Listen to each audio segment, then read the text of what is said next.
땅바닥에 널져 이렇게 퍼져 있어요. 근데 그 할아버지가 그거를 여러분 열심히 지금 먹고 계십니다. 요것 때문에 문제가 생겼다 이렇게 말씀하시네요. 그러시냐고.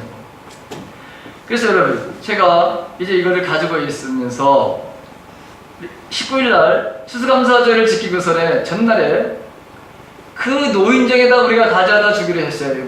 이 올해는 들어온 게 별로 없어가지고. 그래서 우리 권사님이 정성껏 쌌어요.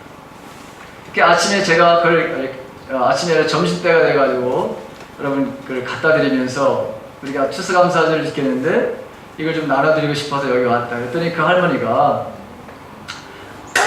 뭐 이런 걸 많이 가져왔다. 그리고 거기 뭐 회장님이랑 너무너무 반겨주시더라고요.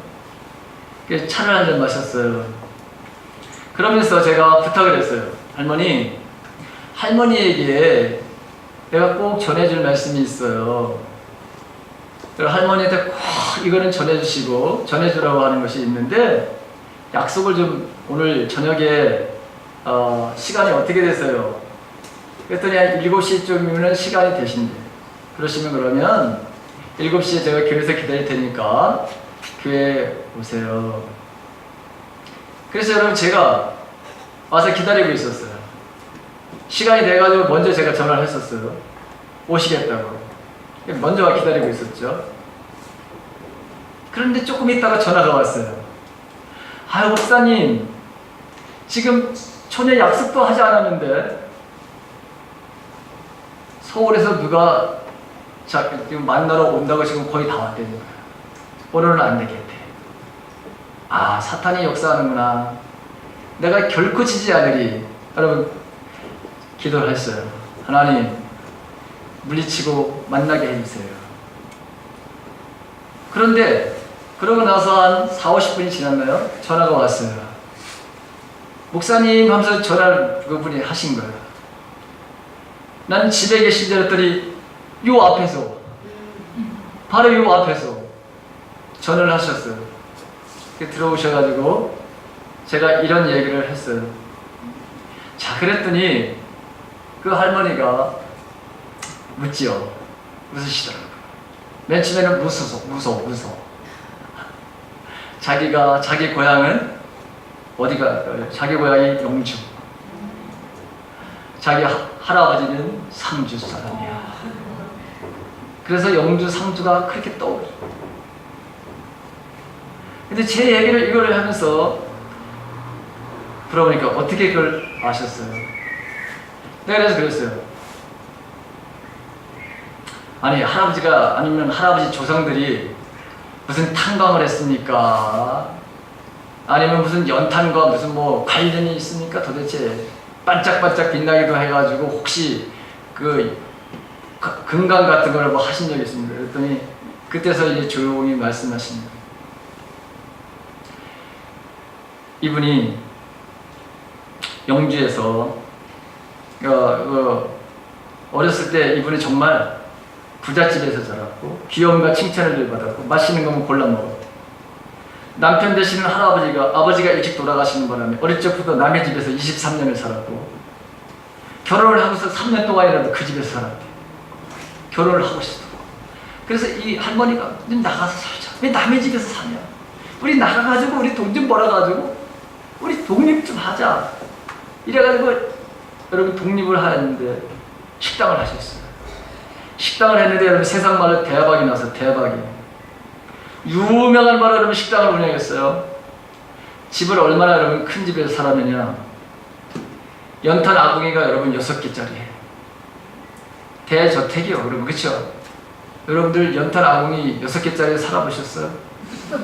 못 살아봤지? 여러분. 자 그런데 자기는 한 번도 연탄을 갈아본 적이 없대. 이분이 남편 되시는 분이 워낙 고아닌 고아를 자라가지고 끔찍히도 여러분 아내를 사랑했어.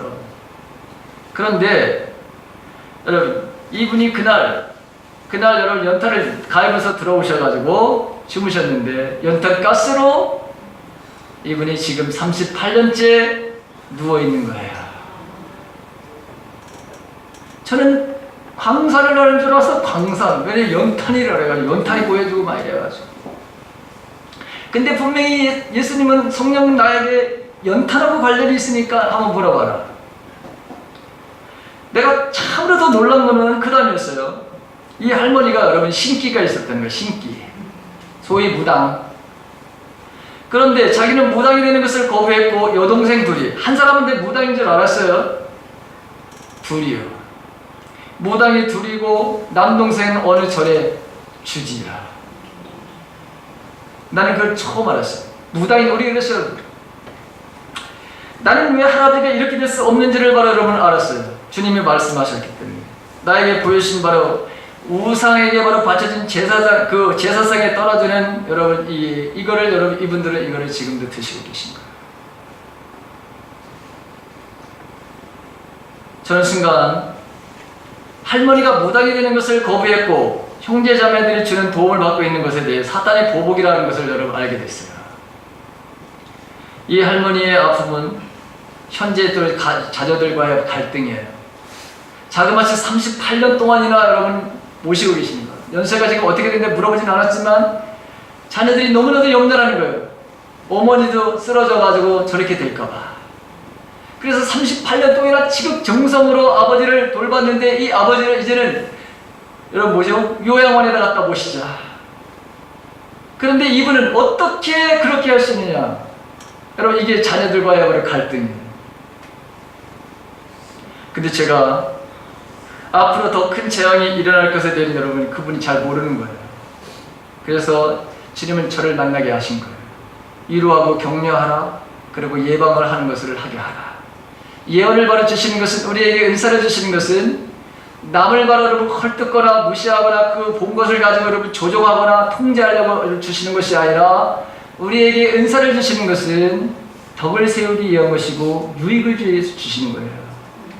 근데 그분은 그게 왜 그렇게 됐는지 이유를 알 수 없었어요. 그래서 38년 동안이나 이 일을 하면서 이제는 자기 자신도 심에 붙이고 자녀들이 바로 여러분 이런 일을 자꾸 자기를 생각해서 사실은 아버지를, 남편을 바로 요양병원이라든가 요양으로다가 보냈으면 좋겠다고 하는데 그 한 마음에는 옛날에 자기를 사랑하며 자기를 돌봐줬던 그 남편에 대한 그 사랑을 바로 여러분 잊을 수가 없는 것이죠. 이걸 어떻게 알겠어 자녀들이.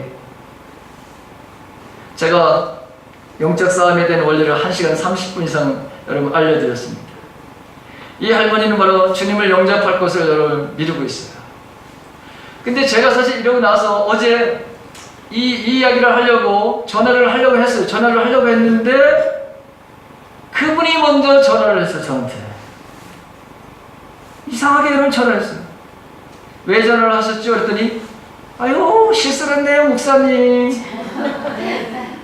나도 모르게 왜 이게 눌러졌는지 여러분 그러시는 거예요.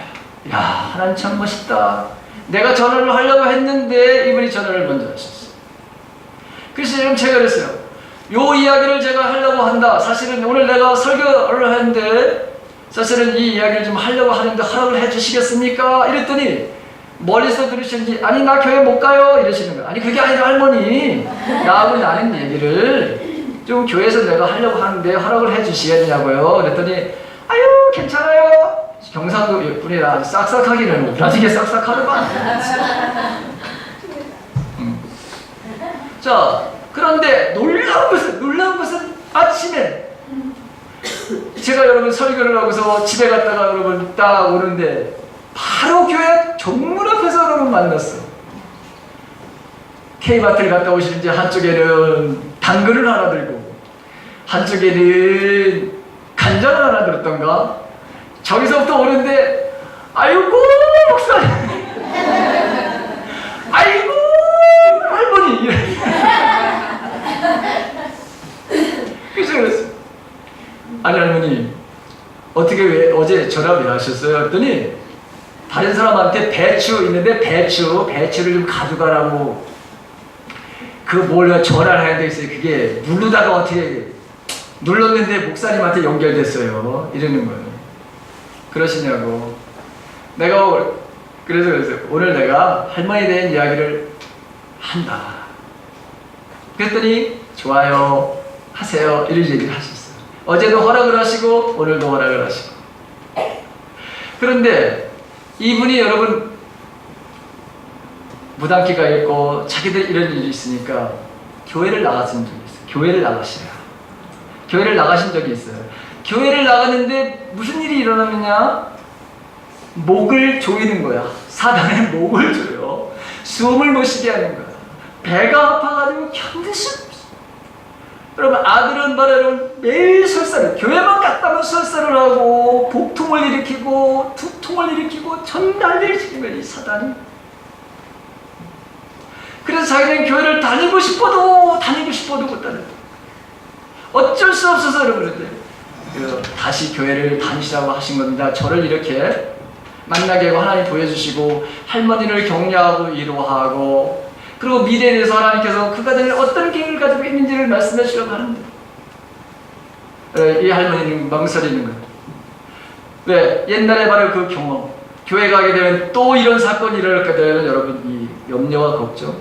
그래서 여러분 그건 간단하다. 내가 그거는 순식간에 주님의 능력으로 해결해 줄 수 있다. 그런데 문제는 뭐냐?